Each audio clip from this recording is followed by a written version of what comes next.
Right now, I'm in somebody's bedroom in Hong Kong. It's known to have the tightest living conditions. This is a really sad reality for 100,000 people in Hong Kong. They have to live like this. The first thing that hit me was the realization that I could not fully sit upright. I was inside a space that someone called home, lying on a thin mattress with a metal frame only inches from my face. When I stretched my arms, I could almost touch both sides. Above me was another compartment. Below it was another person's bed. There was no privacy, no room to stand comfortably, and no place to escape. And then I noticed something even harder to process. This was not an emergency shelter. It was not temporary accommodation. People were paying rent to live like this. If you enjoy travel stories, subscribe and smash the like button, because I still had no idea how much worse this reality was going to become. Rent is like the most expensive expense you can imagine. Before arriving in Hong Kong, everything I had heard about the city suggested wealth and opportunity.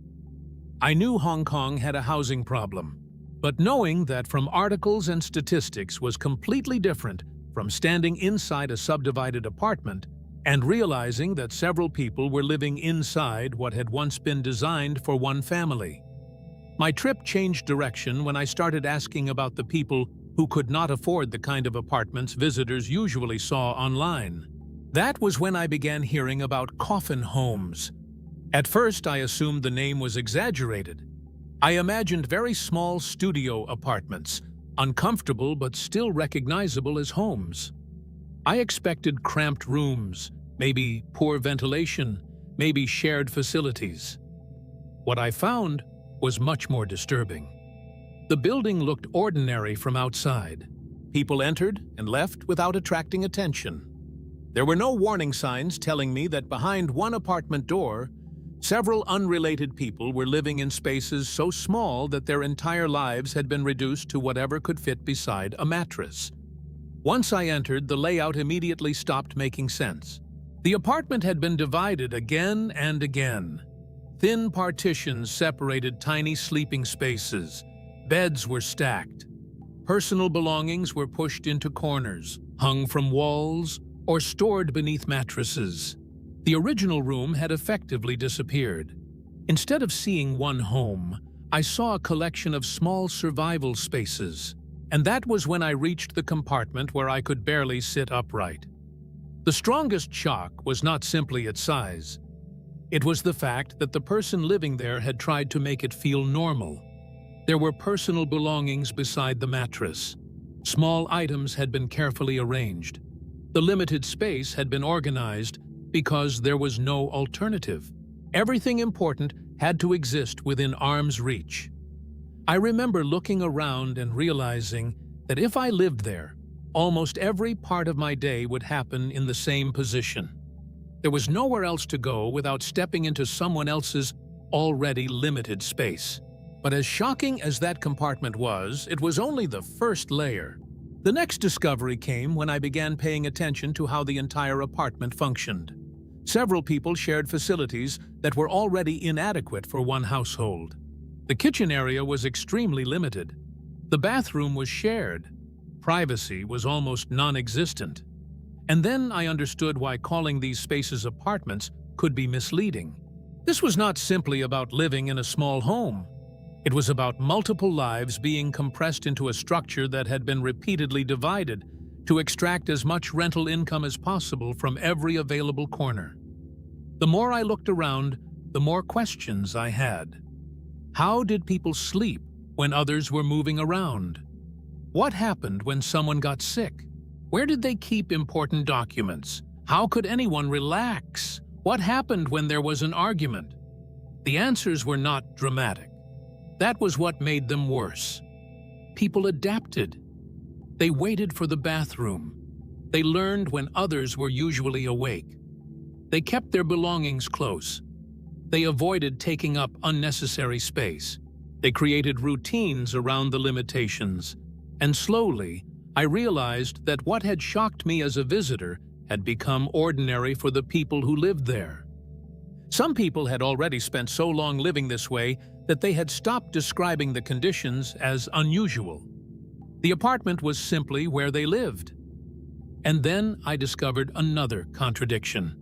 Living in such a tiny space did not necessarily mean paying almost nothing. Hong Kong's housing costs had created a situation where even extremely limited living spaces could still require a significant portion of someone's income. The idea that a person could be paying regularly for a space barely large enough to sleep in was difficult to reconcile. I had assumed that if conditions were that severe, the cost would at least reflect it. But affordability is relative when housing options are limited. That was when the story became less about one unusual apartment and more about the pressure created by the entire housing situation. The coffin home was a symptom, and the more I learned, the more disturbing the larger picture became. I started noticing the difference between the Hong Kong experienced by visitors and the Hong Kong experienced by people struggling to remain in the city. As a traveler, I could walk through bright shopping districts and see towers filled with expensive apartments. I could eat in restaurants, use public transportation, and move through the city without ever realizing that some people were returning each night to spaces hidden behind ordinary doors. The contrast was almost impossible to ignore once I had seen it. Luxury and deprivation were not separated by continents. Sometimes they existed within the same city, only minutes apart. But another twist changed my understanding again. I had expected the residents of these spaces to be completely disconnected from ordinary working life. That assumption was wrong. Some of the people living in severely cramped conditions still worked regular jobs. They participated in the same city around them. They traveled through the same crowded streets and contributed to the same economy. The difference was that when the workday ended, they did not return to the kind of home many people would imagine when they heard the word apartment. They returned to a partition, a bunk. That detail stayed with me more than anything else. The people living there were not some invisible group living outside society. They were part of the city. I began noticing how easy it was for visitors to never see this reality. You could spend days in Hong Kong, exploring famous neighborhoods, and leave believing you had understood the city. You could photograph the skyline and never know what was happening behind certain apartment doors.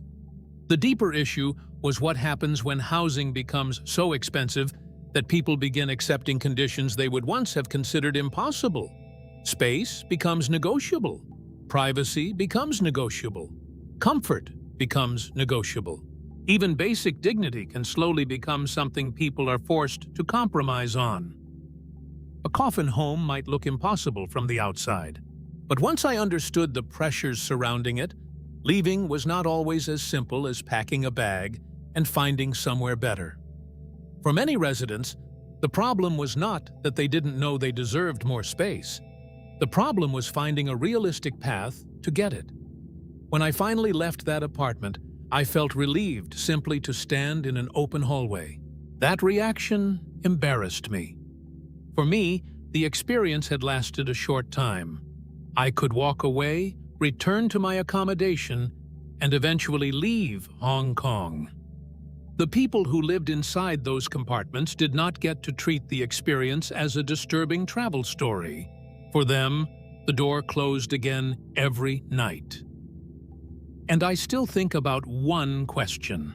How many other apartments had I walked past without realizing that behind the door, several people were living inside spaces I would have assumed were too small for anyone to call home?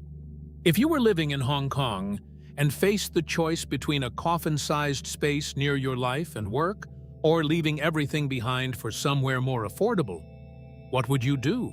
Share your thoughts and theories in the comments, and subscribe for more journeys that reveal the realities most visitors never see.